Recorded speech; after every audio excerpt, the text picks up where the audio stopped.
Assalamualaikum warahmatullahi wabarakatuh. Sebelumnya saya ucapkan terima kasih kepada Ibu Arum Ratnaningsih, SPD MPD selaku dosen pengampu karya tulis ilmiah dan juga teman-teman yang saya banggakan. Kami dari kelompok 4 akan menjelaskan tentang materi orisinalitas dan plagiarisme. Sebelumnya izinkan saya memperkenalkan anggota kelompok saya, yaitu ada Atika Khalimah, Rahmatullah, Siti Salamah, dan saya sendiri Anggita Putri. Selanjutnya materi pertama akan dijelaskan oleh Mbak Siti Salamah. Baik, di sini saya akan menjelaskan materi yang pertama, yaitu tentang hakikat orisinal. Ada 10 hakikat orisinal. Yang pertama atau A, penulis mengatakan sesuatu yang belum pernah dikatakan oleh orang lain. B, penulis melakukan karya empiris yang belum dilakukan sebelumnya.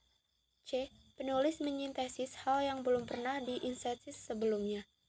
D, penulis membuat interpretasi baru dari gagasan atau hasil karya orang lain. E, penulis melakukan sesuatu yang baru dilakukan di negara lain, tetapi dilakukan di negaranya. Kemudian yang F, penulis mengambil teknik yang ada untuk mengaplikasikannya dalam bidang atau era yang baru. Kemudian yang G, penulis melakukan penelitian dalam berbagai disiplin ilmu dengan menggunakan berbagai metodologi. H, penulis meneliti topik yang belum diteliti oleh orang dalam bidang ilmu yang ditekuninya. I, penulis menguji pengetahuan yang ada dengan cara orisinal. Kemudian yang terakhir atau C, penulis menambah pengetahuan dengan cara yang belum dilakukan sebelumnya. Demikian yang dapat saya sampaikan. Selanjutnya saya serahkan ke moderator. Selanjutnya yaitu hakikat plagiarisme.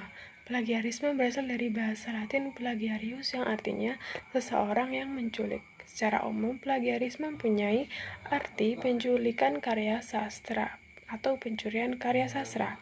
Istilah plagiarisme kerap dimaknai sebagai academic cheating atau kecurangan akademik.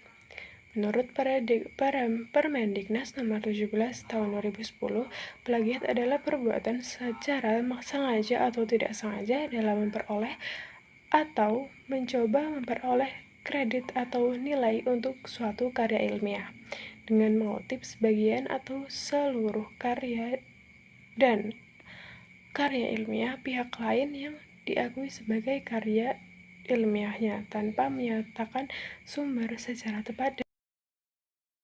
C. Bentuk tindakan plagiat. A. Copy dan paste. Tindakan mengambil sebagian porsi teks yang biasanya dari sumber online. Kemudian dokumen tersebut diambil dan disisipkan ke dalam tulisan yang dibuat. Cirinya yakni ide dan gaya penulisan tidak sama. B. Penerjemah. Penerjemahan tanpa mengutip atau merujuk secara tepat atau memiliki bagian teks dari bahasa sumber dan yang akan diterjemahkan secara manual sehingga maknanya akan berubah. C. Plagiat terselubung. Tindakan pengambilan sebagai porsi tulisan orang lain untuk kemudian mengubah beberapa kata atau frasa dan menghapus sebagian lainnya tanpa mengubah sisa dan konstruksi teks lainnya. D.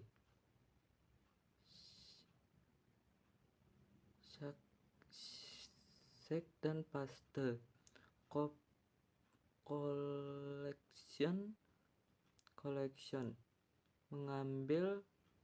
mengumpulkan beragam sumber tulisan untuk kemudian mengambil darinya ide dalam level paragraf, bahkan kalimat untuk menggabungkannya menjadi satu ciri.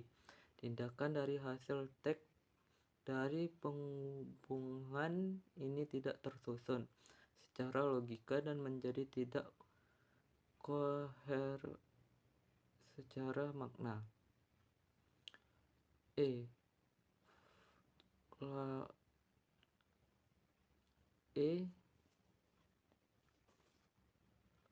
Clause qualis mencampurkan kata-kata yang dibuat dengan potongan tulisan dari sumber yang berbeda. Cirinya kalimat belum tuntas. F. plagiat struktural,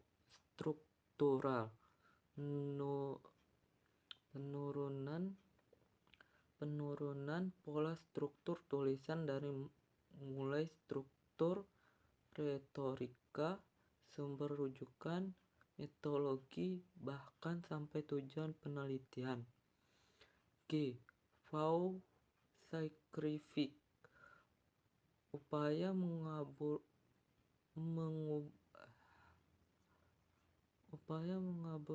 beberapa banyak bagian dari teks yang memang digunakan walaupun menulis penulisan. Sumber kutipannya. Ciri-ciri tindakan ini bahkan bagian teks dari sumber lainnya yang dikutip dari dan diberi pengakuan hanya sebagai kecil saja, padahal bagian yang diambil lebih dari itu. H. Copy dan slide, mengambil satu porsi teks dari sumber lain, kemudian sebagai teks tersebut dikutip dan diberi pengakuan dengan cara benar dengan kutipan langsung, sementara sebagian lainnya yang jelas-jelas diambil langsung tanpa modifikasi dibiarkan begitu saja. Masuk dalam I. Self plagiarism, menggunakan ide dari tulisan sendiri yang dibuat sebelumnya. Selanjutnya yaitu sanksi tindakan plagiat. Sanksi tindakan plagiat menurut Permendiknas nomor 17 tahun 2010 pasal 12 ayat 1 dan 2, yaitu teguran. Yang kedua, peringatan tertulis. Yang ketiga, ada penundaan pemberian hak. Selanjutnya ada pembatalan, yaitu pemberian nilai atau penurunan pangkat. Selanjutnya itu pencabutan hak untuk diusulkan sebagai guru besar atau profesor atau ahli. Yang selanjutnya yaitu pemberhentian dengan hormat atau sebagai mahasiswa atau tenaga pendidik. Selanjutnya yaitu pemberhentian dengan tidak hormat, dan yang terakhir yaitu pembatalan ijazah. Selanjutnya, cara mengatasi plagiarisme. Cara mengatasi plagiarisme dari aspek sikap yaitu: pertama, meningkatkan kejujuran dan rasa tanggung jawab. Kedua, meningkatkan pemahaman bahwa plagiarisme akan berimplikasi moral. Yang ketiga, meningkatkan kecermatan dan kesaksama untuk memilah dan menentukan pustaka acuan. Yang keempat, mempunyai rasa percaya diri bahwa penelitiannya bukan contekan. Yang kelima, memiliki keyakinan bahwa data yang diambil saleh dan cermat. Yang keenam, menghargai sumbangan data atau informasi dari peneliti lain dengan menyatakan terima kasih atau menyebutkannya sumber tulisan yang dikutipnya. Yang ketujuh, membuat catatan penelitian atau logbook agar semua yang dilakukannya terekam dengan baik untuk membuktikan tidak ada pemalsuan data atau hasil penelitian. Cara mengatasi kecenderungan plagiarisme dalam penulisan. Pertama, mengarsipkan sumber-sumber acuan yang asli sehingga terhindar dari kecerobohan yang disengaja.